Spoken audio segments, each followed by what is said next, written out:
They do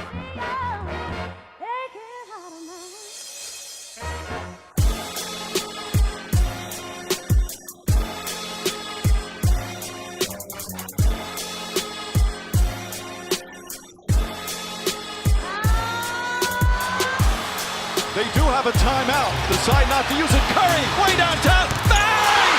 Bang! Oh, what a shot from Curry! With 0.6 of a second remaining. Yo, what's up, everybody? This is the Outlet Pass Podcast, episode 14, 15. I don't know what number we're on. I am the homie's homie, your resident JT McConnell. More importantly, my real name, Justin DiVirgilio. Joining me on the line, as always, actually, making his return. Making my return. He's like Joel Embiid. He likes the Sixers as well. Dante Pantozzi. I got some load management coming into this week. I'm going to be coming in hot, you know? Had that break, now we back. You just left a hot place to not be hot. Makes sense. You know? Puerto Rico was lit, I'll tell you that. It was a good time. How was it? I didn't even ask you about it. We enjoyed it. It was different than most islands you'll go to, I felt like. It was a really nice time, though. Okay. We had good nightlife, too. What's the difference coming from someone who hasn't been to an island yet? Me. I guess you'll see how, like, the hurricane actually busted them up for starters, by the way. And they're, like, poor. They're, like, poor there. Mm-hmm. And then, like, there are, like getaways and stuff. Like, the stuff you see on the day-to-day is poor. Okay. Yeah. So that's kind of, yeah. Oh, so that's the difference? Yeah, it's like they rely on tourism. They rely on U.S. funding, and they kind of got jammed up recently. So, all right, well, it's kind of not too good for them. Man, I was energetic, and you're talking about poverty in a different country. You brought the energy down, dude. I've had a good week. The Sixers are winning. Bring it up. I got hooked on Shameless. You did? Oh. Yeah, I'm enjoying it. I'm in season 1. I'm enjoying it. Oh, my God. Frank's the man. He's a wacko, but he's the man. Nah, dude, he annoys me. He annoys you, but he just does these things. You're like, damn, like you are just such a smart degenerate. That's a good point. He does come up with quick plans to save his ass. All right. I'll get you with that one. But let's get into some basketball talk. Mainly, we got to talk about the Sixers because no more. They've been in the news a lot, especially with the playoffs coming, and we mainly follow the Sixers. We posted this on the Outlet Pass Podcast Instagram with Ben Simmons wanting to be committed to Philly, him and Joel being the two cornerstones and building great franchise teams with them two. And it makes me happy, man. I just like that they both thrilled. They like being here and they want to play here. You know how happy that makes me. I like Joel, but my guy is Ben, and I like seeing that from Ben, especially a guy that you see, spends his off season in LA and Australia. He's got the Kendall on his arm, and social media taking that all into account and making that the main narrative when it comes to whenever Ben Simmons becomes a free agent, and whenever we have to have that conversation. And then a big part we should never discount is the role an agent plays in all this. We know who his agent is. Well, yeah, so you love mentioning that guy. Rich Paul, Clutch Sports, a.k.a. LeBron Incorporated. But, there's a lot of influence still there. Who's in his ear is very concerning to me still.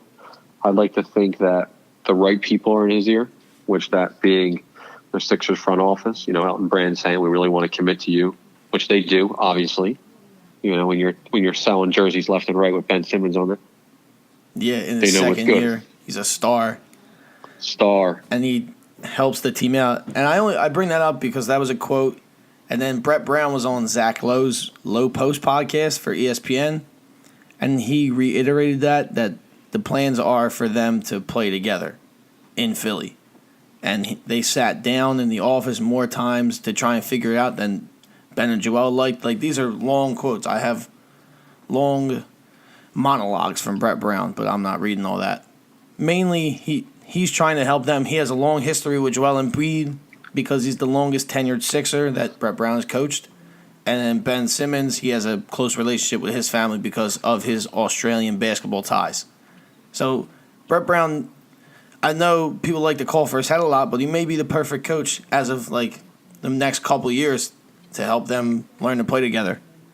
Yeah, because he's growing just like them, and you could see him growing up as a coach. And he's literally seen players from their infancy periods of Robert Covington and seeing them sprout. And you could see how he has progressed.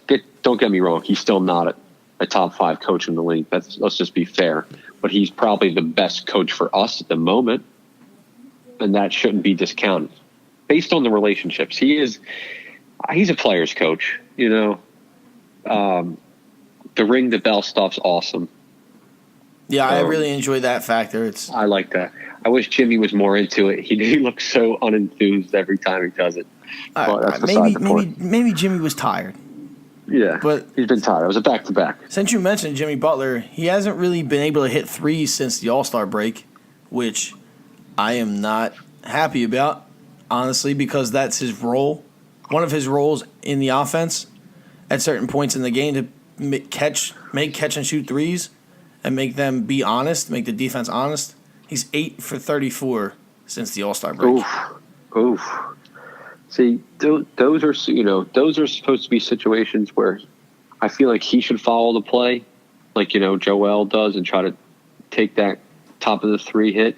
Because if Jimmy's got to guard the best player on the other end, then this dude can't be working for his points on the inside like he does. It takes a lot of energy. So a lot of the times that is his choice, though. He likes the short corner. Oh, of course. He likes that area. He likes those sides of the basket like that, and he also likes getting in with the body and kind of contorting himself. But that's tiring. I mean, then he's got to play smarter because he said he was exhausted. I'm sure he was. Because, I mean, in the 6-game winning streak that the Sixers are on, they beat Indiana, Cleveland, the Kings, the Bucks, and Boston. So Embiid returned against Indiana, statement win. Then Cleveland was iffy. I was on the court working for that putback. That was tough. Yo, I was looking down, like I was behind the basket, and I saw it happen from like he really 130 feet away. Yeah. Oh, he yanked. It was oh my god! I can't believe, like, I wonder what his wrist felt like, if he did hit his wrist.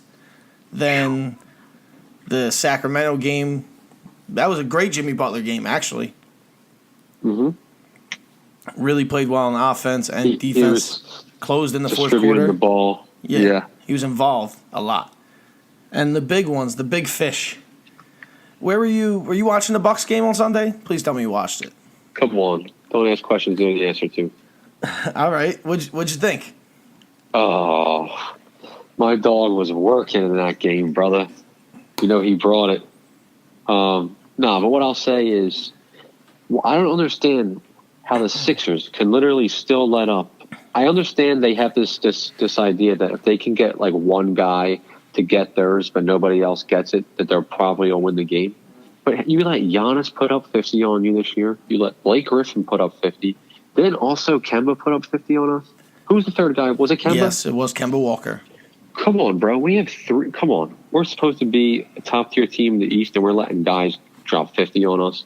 It still sucks. They're posting about Giannis scoring 52. Yeah, we won the game, though. I get that. We won the game. But a dude really put 50 on our head. Well, several times. So? And also, all those. Where is we're the 2-1. Where is?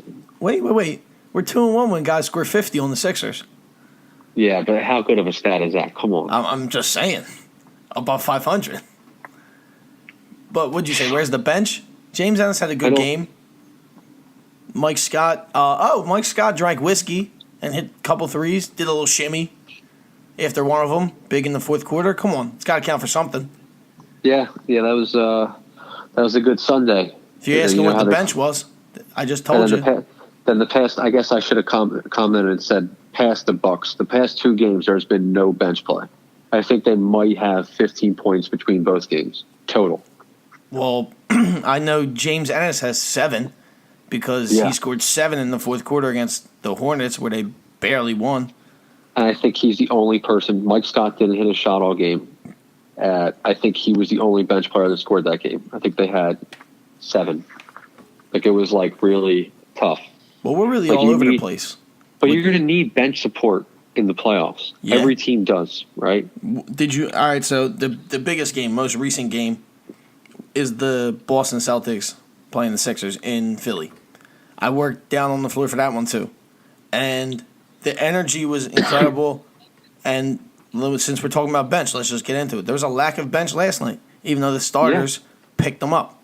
Boban played for Boban only played in the first half, and he looked tired, and he was going to get outworked if he got put in another time in the second quarter. So he didn't play the whole second half. I don't know if you noticed. Yeah, he did not play second half. It's hard to notice. Hard to not notice a 7'4" guy not on the court anymore, right? And it was just James Ennis, Mike Scott, and T.J. McConnell. I think we saw some Jonah Bolden. Did we? No, that was Charlotte. Yeah, I thought. Oh, he might have been just a Charlotte game. Yeah. So, 8-man rotation. But the guys scored. The guys who were supposed to score scored. Embiid had 37 and 22. He made 20 out of 21 free throws. And the first free throw he missed was the first potential points of the game for the Sixers. Which I thought was... So he went 20-20 and the game. That's very interesting. But do you remember did you see the disparity between the free throws from both sides? I don't know how often that'll happen either. I mean, don't get me wrong. I'm not discounting the Sixers because they've been doing well. But the Celtics did not have Baines after the first quarter. They lost Marcus Smart. Baines won't buy me. Gordon Hayward didn't play. I mean, I would like to think that we're a better team. But the bench is going to have to come to play. Literally, Terry Rozier came in and dropped buckets. He likes to play the Sixers. He does, and he's great on one-on-ones, and he can dance, especially with Joel. Obviously, we know Kyrie can. We take that for granted, but I think that's why him and Kyrie like playing together so much. They can relate to each other the way they play. Well, we'll see next year if they're still together. I doubt they will be. That'll be the last of that. Both of them can shine. I actually like Terry Rozier. So do I. I can't see why you wouldn't like him. Besides just personal hatred. He could go start on a team, but a lot of teams would take him and do well with him. All right. There's a lot of things to take away from the Boston game. Oh, I thought the movement of the offense. I thought everybody was moving more fluidly to more open spots to help everybody else out. Because we have 4 potential jump shooters on the team. Mm-hmm. And then Ben just floats along the baseline or dives to the basket. I thought they moved around well. And feel that? Go ahead. Do you feel that Ben takes himself out of the play when he allows Jimmy to bring it up? Yeah. But is that concerning to you? He takes himself. No, because he takes himself out early in the shot clock. Because if he grabs the offensive board, then he dictates where the play goes. Or if he gets a dump off and gets a dunk or a layup, or gets a dump off, sees a guy open for 3 and passes it out for an open 3, like, he can figure it out. He's 6'10". Like, he's gotten more comfortable playing around the rim. His scoring is around the rim. So it's just different because he's not bringing up the ball. But he has to be used that way. No, the fourth quarter, he has to do that. Half-court offense, he's like... Till he brings it. Like, several times we see him push out the ball, side away, go feint around underneath the basket, like towards the side. And then I saw last night, he hit the end one. I was like, it's about time Ben Simmons got involved in the last 2 minutes of a basketball game. Because that's literally one of the first times he's done it. That's facts. All right. I was hyped to see it. Very hyped. I can kind of agree, like, with the sentiment is that he does disappear aggressively on offense. Like, he doesn't try to score. I guess that's the way he's related to LeBron in the beginning of the Miami years. You can say, if I'm trying to think of anybody to compare it with, he gets to the rack whenever he wants. Yeah, I enjoyed the end one. I thought it was great for his confidence. But he's not the guy in a half court offense in the fourth quarter, because he doesn't have multiple levels of scoring. That's just that simple. But you also can't take him out of the game, of course. You can't take him out of the game. No, because... Right? Of course not. Nah. Like, that wouldn't make any sense. Yeah, you... Okay. We're on the same page there. Okay. All right, good. Marcus Smart versus Joel Embiid. Do you like Marcus Smart? Oh, I don't like him. I used to like him when he was in college because he was a savage with that dude, but I don't like him now. He just always talks that talk. I don't need that. You don't? Oh, all right. I like the talk. I don't like when players throw themselves to push someone else from behind. Like somebody just stole his kickball or something. I don't know. That was so extra. It really was.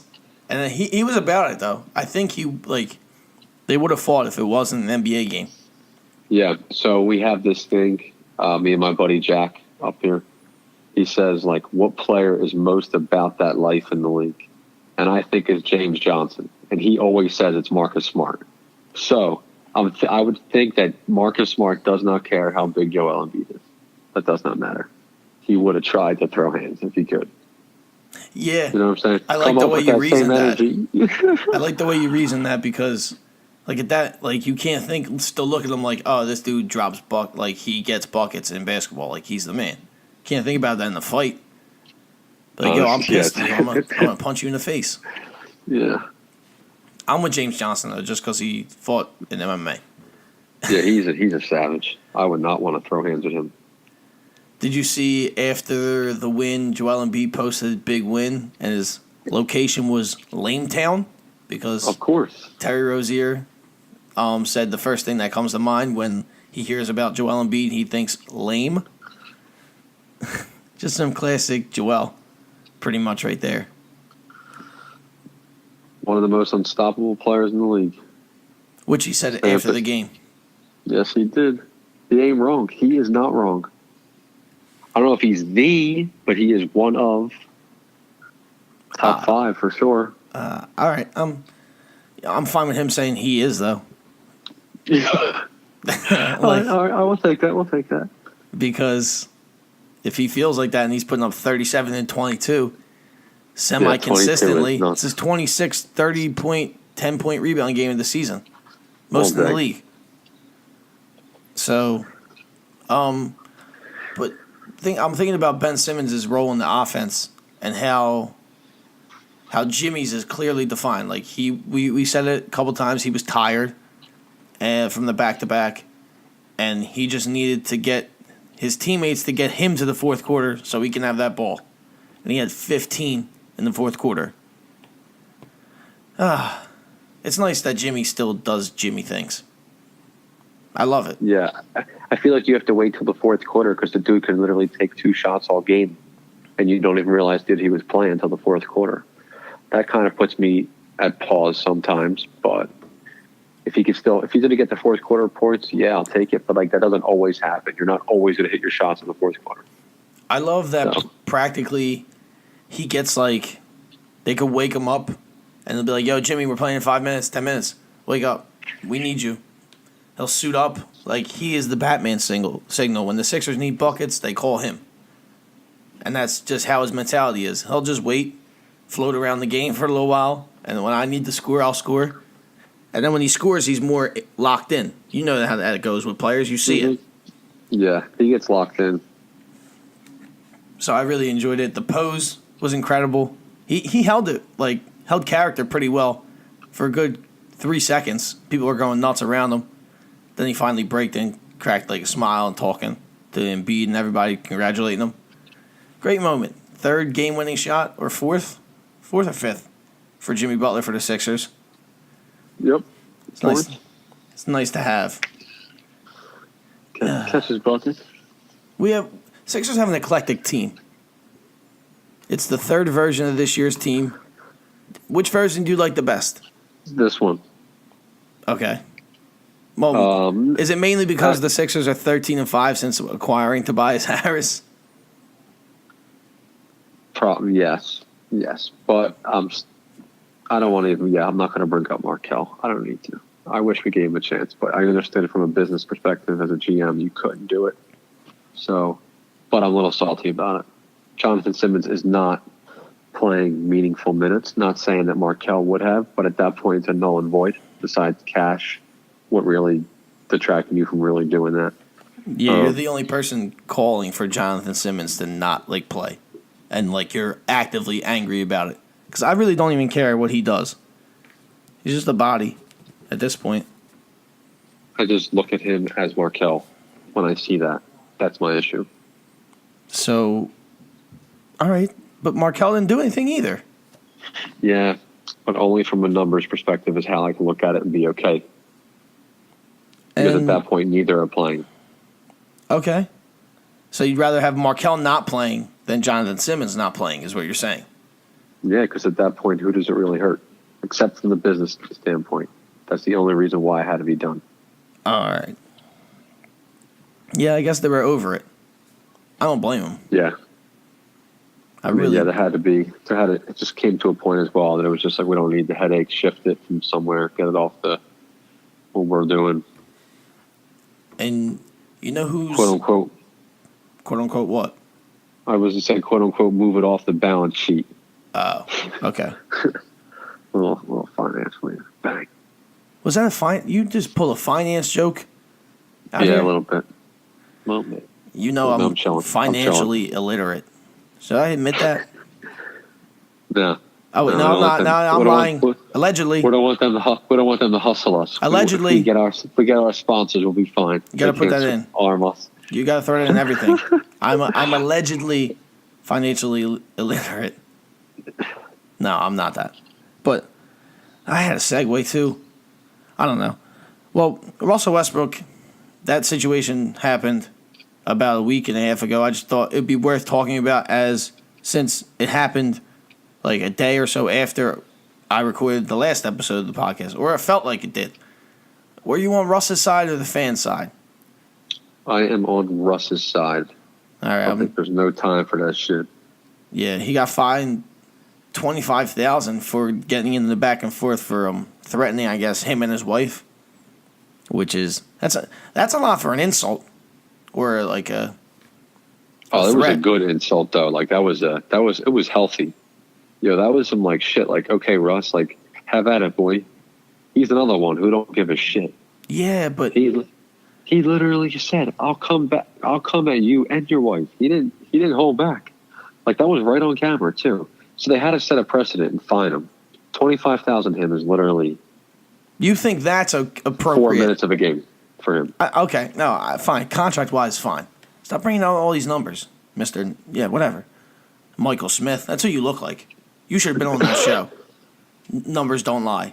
But so you think $25,000 is appropriate for any type of insult toward a fan, and then $50,000 for pushing another player is too much? 50 is too much because Joel's a grown ass man. I don't think 50's really a true value, but Russell had to get fined. Russell had to get fined. No, I think 50's I'm cool too with much. that. But you lost. Joel's a grown ass man. So it should have been step up. Step up. I mean, he got. Come on, what are you giving 50 for? Did he really hurt? Who got hurt more? Russ making that saying, or Marcus Smart pushing Joel and Joel getting up fine? Russ making that thing was a bad look for Utah's organization. Their fans, the owner had to come out and speak. Yeah, they made a statement. On behalf. They had to make, But she literally was at the game and she's like, "This isn't a reflection of who we are. We support our players and we love our city and our sport, but we don't say these things. This is not a representative." And then they kick somebody else out too. How about that? Yeah, I did see that. I don't know what was it for. Do you know? Like a 2018 playoff video, I think, or something. No. So I think it might have actually involved the Thunder series. To be honest with you, with Russ beforehand. Yeah, with the one fan that Russ snapped on. He don't hold back. That's because of Nick's favorite player. He's like a very emotional guy. Oh my God! When he's wrapped up in the game. But I wouldn't say any of the things anywhere close to what this dude said ever to anybody. And I wouldn't insult NBA players. I just don't like you wouldn't ever say anything bad to their face about them. I don't think. Yeah. I thought. Keep it basketball. Say they suck. You could say they suck anyway. I thought that was a little out of what should have really been. Yeah, let's not harp on that. But with that happening, the Thunder also aren't playing well. They fell from a 3 seed about, I feel like, since last podcast, to now tied with the 8 seed. 3-way tie between the Spurs and Clippers and the Thunder. It's just not going well. I hear a little echo on that side. I don't know what it is. Oh, my apologies. Am I fixed now? Yeah, you're good now. But, yeah, Russ got suspended. He got 16 techs this year. They didn't show out well against the Warriors. That game was over quickly. Did you watch any of that? I think I saw the latter part of the game. That was like a while back. That was last Friday. Yeah. Yes. Warriors Thunder. Yeah, I was in Puerto Rico, I think, right? Still? On that Friday? I feel like I saw that game. I literally watched who was the game that I saw the Thunder get smoked? They blew it in the fourth quarter and lost. But they're just not putting together good games. Last night they played Toronto. They did it last. Oh yeah, Kawhi was really out here making faces, bro. That was so funny. Oh yeah, I did see when Kawhi was posting up Paul George, and he didn't. He like scrunched his face like he really pushing back in the post like that. It's a crazy sentence, but oh well. The Thunder aren't playing well, and sadly, the Thunder may do what the Thunder do every year to me since Kevin Durant left, and just fall in April. I don't want them to because I'm a Paul George fan now, like a big one, because of his great season. I kind of want to see them in the second round, them against the Blazers, something like that. I don't think that's going to happen. You? I don't think they'll be able to get the 6 seed at the rate they're going. They'll get into the playoffs, obviously, but they're not going to be sitting pretty. If they see the Nuggets first round, they might be better off. They don't match up well with the Warriors. Well, yeah. I mean, nobody really does, except I guess the Sixers match up the best. On paper, position by position, yeah. The sad part is that we have to hide one person on defense, and we can't. Yeah, Redick. Oof. And smart coaching will get that to happen. They'll figure it out. On the court, the coaches or the players will. Well, Steve Kerr will direct Elgato to do whatever the hell he wants. He's balling, man. He gets a bucket. Really, man. Steph Curry really can just shoot the shit out of the ball. Oh my God. The way they play is it's a high IQ team. You see Boogie set all these screens. Steph just comes around in the corner. That's a high percentage shot for Steph. He's ripping the corners ones this year. I want you to watch. Comes around, Boogie just puts the pick, bang, 3, bang, money shot. Put him literally like 120 this year? Oh my gosh. Well, Steph owns 4 of the top 5 spots for most threes made in this season in NBA history. As he should. He has 200 again. I mean, we're just going to agree and just sing the praises of the Warriors and Steph Curry, but they look like them, and it's kind of scary because now Boogie takes the ball down the court sometimes. And you don't want him getting speed on you. It's not a good sight. And they're smart, and everybody can make a play on that team. But the Warriors will be the Warriors. You know, no one's shocked when they're going to get to the finals and put a whopping on a team. in a 4-2, 4-1 series, and that'll be all. But I guess we're insane for watching then. But no, you got to do it. You got to do it because it's there's so much hype that's getting built around this summer. KD moves, for example, goes to New York. But I got some qualms with New York. Like, I don't think that's happening anymore. Why? Well, because if I were Kevin Durant, I wouldn't want to deal with a crybaby owner after being labeled the crybaby.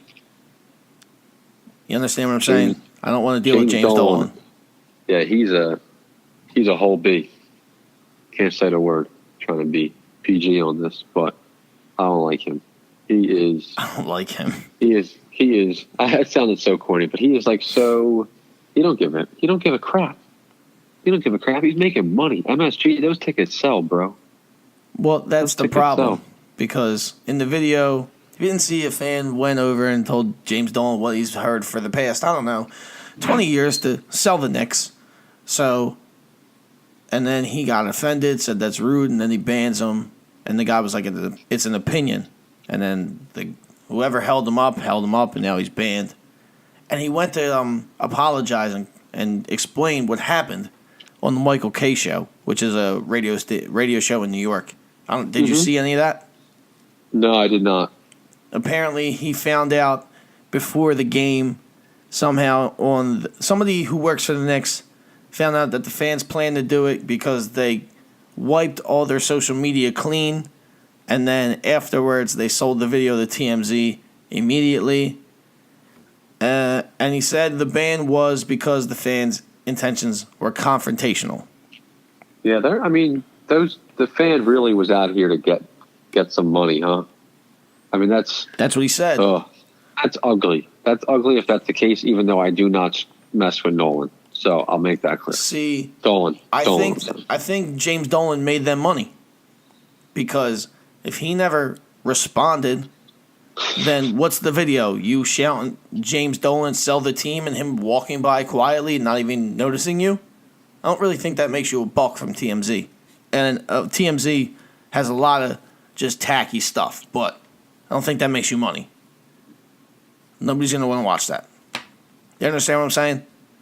Yeah, but now it looks bad on him. It's bad PR for him. We all know that. James Dolan not answering and him walking by when somebody tells a person who is not a billionaire. We knew he answered. What do you mean? No, I'm saying it's on James Dolan because he answered. If he didn't of course. If he didn't ban him or say it's rude and stop or something, then this isn't the story. Exactly. So James Dolan, you have no one to blame but yourself. But yourself. Congratulations, you played yourself. DJ Khaled, Michael Smith, Dante Parentozzi. I don't know which one you are. I haven't said that in moons. And it was just, I felt so good about it. I guess, there's another owner, Houston Rockets owner Tillman Fertitta. First time I ever said his name. It's funny. Fertitta. Fertitta? No, I don't know, but it sounds better that way. No, it's sounds Fertitta. like I could eat it. He fired back at a fan on Twitter. Somebody said, Hoops critics said hearing from league sources that the Houston Rockets owner is feverishly cutting costs in all facets of the Rockets' operation. All departments have been instructed to drastically slash their budgets. He replied, "You're an absolute fraud. Show me one item or person that has been touched." He's right. He's right. They were making that comment because he's known as so he's a billionaire, but he's on television shows and he's known for cutting costs, making efficiencies. So they were making, in my opinion, a tie together with that, cutting costs and kind of jerking them a little bit. Making a mock of him? No. Yeah, but that dude's really good at what he does. All right. Again, I know they're people too, but as a billionaire, and when you hear certain things about you that are not true for years or you're not going to do, why respond? I respond. You got to protect yourself. So you're James Dolan. Or you release, or you don't respond and say you're a fraud. You can release a statement that says, we have not made any costs since this year, or certainly, you name that the year that So there's one account on Twitter. He answered a small account called Hoops Critic. just do a guess, a roundabout. How many followers do you think Hoops Critic has? 3,200. That's a good ballpark, and you are a billionaire of an NBA owner of an NBA franchise. So you deal with more people and everything like that. That is not even touching like not even close to half of people you speak to or talk to in your life. It's 3,200 people, I guess. That's what we're setting it as. So again, another pointless thing to answer to. In my opinion. I don't know. You're with the owners. You're with the rich guys. No, I'm not with the Dolan one. I thought he could have, good PR move was to stay quiet. But with the Tillman one, I think they were just trying to jerk him because that's his thing. He's good at finding synergies and operating efficiencies, and they kind of jerked him for it and said, he was cutting people. I think that's all that was. All right. We'll agree to disagree on that one. What else we got? Let's see. The Nuggets and Warriors. We talked about the Warriors earlier. They both clinched playoff berths, and they're pretty much battling for the top seed. I think that matters in the West for the Nuggets, not really for the Warriors because they're experienced. They have one head-to-head matchup left on April 2nd, which is good, right? And the Nuggets have never had the 1 seed in NBA history in all their franchise years. So holy crap! How about that? That's mainly why I put that down. It would be a real come-up type year. What's their difference right now? Is there a half a game, or are they totally in line with one another? I believe it's a game. Oh, okay. But they do have a head-to-head matchup, so that's okay. Oh no, I'm wrong. They're tied, 48 and 22, both teams respectively. So, what do you think? Who's going to grab the one? Realistically, let's see. Let me tell you where that game is. Oh, it's in Oracle? Okay. Okay. Whenever goes the Warriors. I'm going to go the Warriors just because the last head-to-head game is in Oracle. And the Nuggets do have the tougher schedule. They play. I'll just say who has a schedule. The Sixers got a healthy schedule. Yeah, all right. Let's finish. Hold on. I'm not going to. Yeah, I'll stick with them. I'm in Denver, buddy. You just jumped on the red eye back to Philly. A little too quick. At Indiana, at Houston, at Oklahoma City, at Golden State, home and home with Portland, being the latter one at Portland, and at Utah. Wow, that's some games, bro. That would be that's one of the toughest parts of the Sixers schedule. That's being honest. That's being fair too. The West got some squads, bro, and they're the squads. They're all competitive. They're all playoff teams right there. Yeah, Utah, you gotta scratch your way out of Utah in every game. They don't ever lose.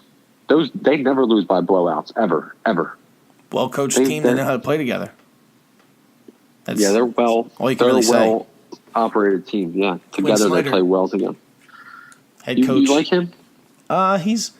He's done well in last year. He after replacing Jerry Sloan, being one of the predecessors. Is that the right word? Successors.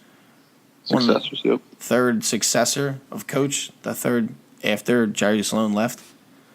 Yeah, I mean I don't watch Utah too much because I don't have the league pass. So, but they're doing well. They draft. He knows how to draft. Him and the rest of the front office, right? Couldn't catch a break on Dante Exum, though. I mean, that dude's a shame. I like to comment about him because I tried to follow him before he was drafted, and I really thought something of him. But he can't catch a break with the injuries, just. It's my namesake, too, bro. Gotta stay repping my shit. Okay. I'm done now. Okay. No. I took everything in. I thought you. I had to say okay real quick, and then I was going to get into it. So you would have been extra hype if Dante Exum was on the Sixers. Oh yeah, I would have ripped the jersey real quick. Oh my god. Yeah, he turned himself into a decent player now. You eating on the podcast? No, I'm not eating. Kiara just opened up the bag. Oh. It was louder than she thought. It's all good. I just heard plastic ruffling. It's either that or the wind, it sounded like. A couple other things we could touch on real quickly. Hit me with it. Congrats to Dirk, right? Passing Wilt for 6th all-time scoring. Really puts into perspective how long Dirk has been in the NBA and getting buckets. Yep. How many years he on? 19? Yeah, around there. 20th? Dude, that's a long career. He's got games under his belt, man. Games. Real sure. Defend LeBron getting blocked by Mario Hezonja. Please. I need you to. Mario. All hype. He's all hype. All hype. So he thinks he's better than he is. He caught a break there. He caught a break. Yeah, because LeBron was chilling and kind of gave up. He jumped off the wrong foot. Yeah, he didn't work hard on that, I felt like. Work harder, Bron. Need more out of you. Mario wins this one. I still don't like you, Mario. Why are you talking to LeBron at one as if he's going to hear this? Two, as if he will. Why would he try harder? Why would he try harder when the Lakers are mathematically out of the playoffs and a lot of the roster is not going to be there? You know, when LeBron's not happy, he sits at the end of the bench. So why am I trying that hard? He always shows out in MSG. He still did what he does, but the last play, he goes off his left foot. All right, remember the Toronto buzzer beater? What was it, Game 3 in Cleveland? The runner? Mm-hmm. So that was a way harder shot, and he went off the correct foot because he shoots with his right hand. He went off his right foot. That doesn't make sense. Much with so little. No, with his squad. No, I'm not with that. That he's doing the wrong thing. Yeah, I don't. This was a. He still put up numbers, but this is a down year for Bron. You can't defend him getting blocked by Mario Hezonja besides him saying Mario won this one. He's half-hearted. LeBron, that play is half-hearted. I've never seen LeBron James go off the wrong foot on a jump shot in my life. Just telling you. So that's why I say that. Thing. What? He usually does the right thing. All right. Oh, my God. You're a LeBron apologist. Sick about it. Yeah, come on, bro. Don't be coming at my head like that. Nah, it's all right. Nah, but we see what we're looking at here. It's a complete debacle. Okay, and now what about Jimmer's NBA comeback? Is that going to be a debacle? Not as bad. It will be unnoticed because the Suns are constantly unnoticed, as they should be. So it won't matter that much. Yeah, I love the way that. Remember, I know every time Devin Booker goes off, especially against the Sixers, people always go back into the bag of, oh, I wish we drafted Devin Booker.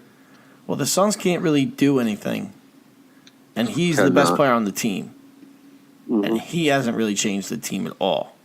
So what's that tell you about him? Does it tell you about him? Does it tell you anything about him? Negative, because I don't think he's the best player on the team. You don't think he is? I don't think he should be on a really good team.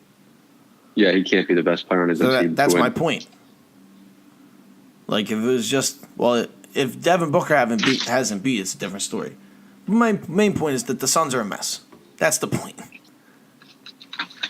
That's my point. The Suns are a mess.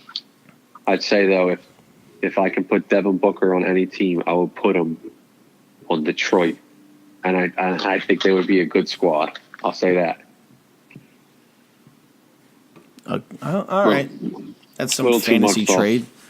That's a fantasy one, but, you see how I would work. Oof. That's a real squad. You should apply for Suns GM. You, Kevin McHale, John Paxson, I believe his name is, guy who drafted LeBron. Make moves. And final thing before... What else you got for me? You saw Drake and OVO, the athletic center, opened as Toronto Raptors practice facility. I think that's a really cool thing. That's really cool. It was a good honor. Well, he works with the team. He's the brand ambassador. Mm-hmm. I think... It's a title. Well, sure. But isn't that branding? Just put titles on things of people that other people care about a lot? Oh, yeah, they're smart. It's smart for both sides. Both are working. It works out for both sides. All right, now it's mutual. Now you join me on my line of thinking. It's a great move for everybody. Drake, the NBA, the Raptors. It includes everything that they like about it. They like that he sits courtside. They like that celebrities come out. They like everything about that. The NBA is a celebrity game, so of course they love it. Yeah, I say that all the time. I say that because when the Warriors come, you don't see a bunch of people that don't look like they watch basketball consistently come to games. Mm-hmm. All those games. You have to have the attraction. Of course. Rolling out the red carpet. It'll always be that way. That's called capitalism. Yep. How you feeling about the Sixers before? I think the next pod will be when the playoff starts. How do I feel around about them? I think they're clicking on all cylinders right now, and the next couple games will show that they'll keep that going. I want to see them put teams away early, though. That's valuable. I need to see that happening so they can kind of rest their bodies. Well, they gave you that. Playoffs are going to be brutal. They gave you that the last couple of games. What? Putting people away? Oh, early? Oh, I thought you meant Early. Oh. Early. Hornets, we should not be going into the fourth quarter with them. Okay, now we should not. let me try and argue this real quick, because do you expect the Sixers to put any good playoff teams away early? I mean, I don't expect that as much, but in the short term, you could kind of get some bodies in better, in terms of body armor. They won't be beat up as much if they get more rest. So you want them to put guys away because I don't need Ben Simmons playing 43 nights and Joel playing 42, and then Tobias Harris to have 40 right now. But they've Playoffs only played have to have it. about 10 games together. They need these games. They're doing it out of necessity, not because of practice. They're doing it out because they're literally in the last 3 minutes of a game. The other team's still in the game. I disagree. I think. Well, come on, I want to see a blowout. Show me a blowout. They let the Cavs stay in the game the whole game. Show me a blowout. So you just want a blowout. I want a blowout so these guys can get some rest. But even if they're tired, they still need load management. They still need to play together because they haven't played together a lot. They have to get used to each other. You don't want to walk into these playoffs tired. Kyrie's going to miss 4 games, he said. So he's going to try to grab 3 to 4 games if he thinks it's going to be him and the Pacers. That's a most likely scenario is them and the Pacers. You also don't want to walk into the playoffs uncomfortable about the chemistry of the team and not feeling where it's supposed to be at. That's also true. So they got to figure it out, but they're going to have to try to protect their bodies. They're going to try to, for sure. All right. Synopsis of that conversation. Figure it out, but keep them rested. That's what Dante wants. Keep them rested. That's literally. Yeah, keep them rested. I think figuring it out is more important than the rest. I think. Of course. Of right. course. Of course. All right, cool. Fair. All right. You want to get in the buy or sell? Yeah? Yeah. I asked a question that needs a response. But let me get into it now. Buy or sell fan policies being officially changed by next season. Buy. That's something needs to be in place, especially courtside people. Yeah, I think. They think they're untouchable. That's true. And I think the NBA is going to hit the panic button because they saw how bad it was and how many. It felt like a bunch happened. The players fought in the same couple weeks. Russ got into 2 different arguments or 2 different altercations or incidents, correct word. So I think they're going to hit the panic button and try and get these rules as approved as quickly as possible. So I'm going to buy too. Buy or sell, losing Malcolm Brogdon for 6 to 8 weeks hurts the Bucks' chances to get to the Eastern Conference Finals. I did not like him when he was a rookie and Joel lost to him. That's biased. But I realized when I looked up at the stats, I saw he's a 90, 50, 40 guy. Holy crap. Come on. He was so under the radar about it too. Granted, he's their starting guard, but dude, that hurts. That hurts losing him. I'll buy that. That hurts. I would. All right, since you bought it so quickly, they added Tim Frazier to help them out. So I guess it's not Malcolm Brogdon. He gives you a lot on all different stats. Assists, rebounds, free throw percentage is huge in the playoffs. You want the ball in his hands. You don't want it in Giannis. Giannis can't hit free throws as much as Brogdon can. So I'm going to sell because they have a lot of guys who can shoot and that rely on Giannis to be the nucleus of everything. He's the anchor of the defense. He's also the guy that distributes, scores, and rebounds a lot. So I'm going to sell on that one. All right. Buy or sell D'Angelo Russell being runaway candidate for most improved player.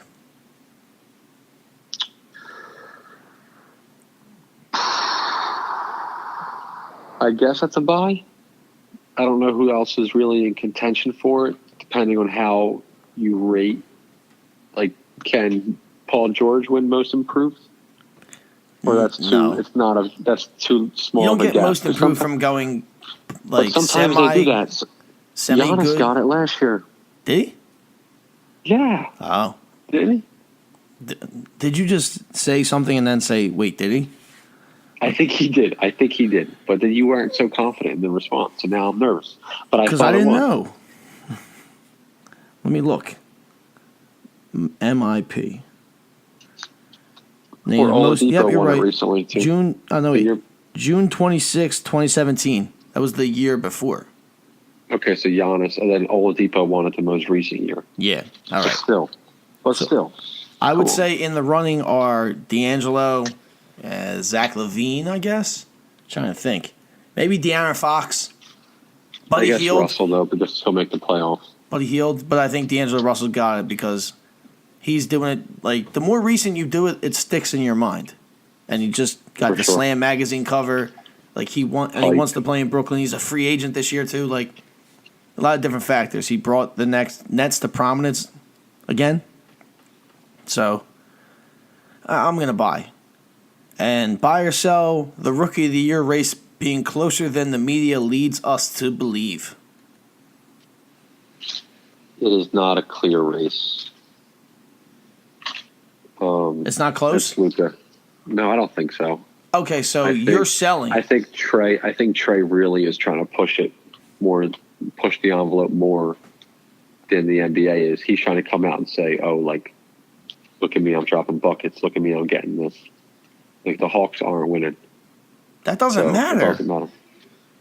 Come on, bro. I don't say that really matters. I don't say that matters. Well, look, Luka's a better player. The Mavericks aren't winning either. Did you say look at the better player? I said Luka is a better player. Oh, yeah. Anyway.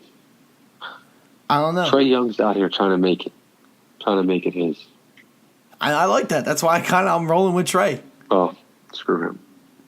Why you hate Trae Young? Is Trae Young your new Donovan Mitchell? Nah, I'm okay with Donovan now. I know. That's why I said is he your new one? I ain't gonna like Trae for a couple years. All right, tell me why. He's trying to be all about that, but he's better than. Oh, he's good. He's good. He's doing his thing. You just don't like him, and you just can't even voice it. You stumbled on your words. Whatever. You can get your hater rate out. Dante hates Trae Young. It's gonna be the title of the episode. No. Yeah. I mean, I don't need that in my life. I don't think. Yeah, I don't have anything else to say about Trae Young. You got anything left to say to the people? No, I just wanted to say thank you to Jet for last week. It was a good episode you guys had. I hope you guys had fun. I'm back though, so I ain't going nowhere. So, but everyone still keep listening. Guests will probably pop up again at some point. Yeah, we're going to be more active in the summer. We're going to cook some things up. I think we're going to start cooking. It's going to be fun. Cook it up, man.